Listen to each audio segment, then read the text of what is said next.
Hi dears, നമ്മുടെ +1 first allotment result ഒക്കെ പ്രസിദ്ധീകരിച്ചു അല്ലേ?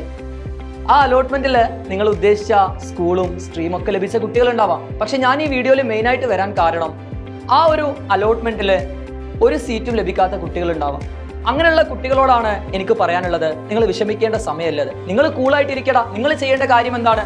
അടുത്ത അലോട്ട്മെന്റിന് വെയിറ്റ് ചെയ്യാന്നുള്ളതാണ്. പക്ഷെ നിങ്ങൾ ഈ ഒരു സമയം നിങ്ങൾ ചില ഇൻഫർമേഷൻ നിങ്ങൾ കളക്ട് ചെയ്യണം. ആദ്യത്തെ അലോട്ട്മെന്റിൽ ഓരോ സ്കൂളിലും ഇന്ന സ്ട്രീം അല്ലെ, സയൻസോ കൊമേഴ്സോ ഹ്യൂമാനിറ്റീസ് എന്തുമായിക്കോട്ടെ, അതിൽ ലാസ്റ്റ് റാങ്ക് ഡീറ്റെയിൽസ് നമുക്ക് കളക്ട് ചെയ്യാൻ പറ്റും. അപ്പൊ നിങ്ങൾ ആ ലാസ്റ്റ് റാങ്ക് വെച്ചിട്ട് നിങ്ങളെ റാങ്ക് വെച്ചിട്ട് നിങ്ങൾക്ക് ഏകദേശം ഒന്ന് കമ്പയർ ചെയ്യാൻ പറ്റും അടുത്ത അലോട്ട്മെന്റിൽ നമുക്ക് സീറ്റ് ലഭിക്കാൻ സാധ്യതയുണ്ടോ ഇല്ലേ എന്നുള്ളത്. അപ്പൊ ഈ കാര്യങ്ങൾ നിങ്ങൾ ചെയ്യാം. നിങ്ങൾ മാക്സിമം കൂളായിട്ടിരിക്കുക. സോ ഇങ്ങനെയുള്ള അപ്ഡേഷൻസും കാര്യങ്ങളൊക്കെ ഇനി വരും ദിവസങ്ങളിൽ നമ്മൾ ഈ ചാനലിലൂടെ നിങ്ങൾക്ക് പ്രൊവൈഡ് ചെയ്യും. അപ്പൊ ഈ ഇൻഫർമേഷൻ നിങ്ങൾ പെട്ടെന്ന് നിങ്ങളുടെ ഫ്രണ്ട്സിലേക്ക് എത്തിക്കുക. സോ നമുക്ക് കാണാം.